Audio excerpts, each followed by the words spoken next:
Praise lord.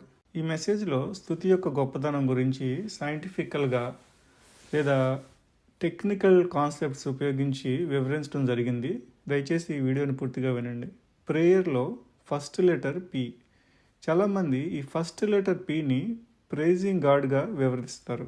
అంటే మనం ప్రార్థనను ప్రైజ్తో మొదలు పెడతాం, ప్రార్థనను స్తుతితో ఆరంభిస్తాం. స్తుతి మన యొక్క పరిస్థితిని మారుస్తుంది, స్తుతి మన యొక్క స్థితిని మారుస్తుంది. అంటే స్తుతి అనేది మన యొక్క నెగిటివ్ పరిస్థితిని పాజిటివ్ పరిస్థితిగా మారుస్తుంది. స్తుతి వల్ల ఉపయోగాలు ఏమిటి? మొదటిది, స్తుతి దేవుని సంతోషపరుస్తుంది.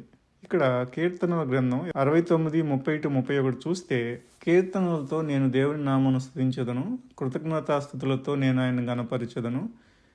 31, ఎద్దు కంటెను కొమ్ములను డెక్కలను గల కోడి కంటెను అది యెహోవాకు ప్రీతికరము.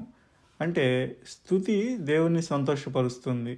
ఇది స్తుతి దేవుణ్ణి మనకి సమీపంగా తీసుకొస్తుంది. రెండవది, స్తుతి మనకి జరిగేటువంటి ఆత్మీయ యుద్ధాల్లో మనకి విజయం ఇస్తుంది.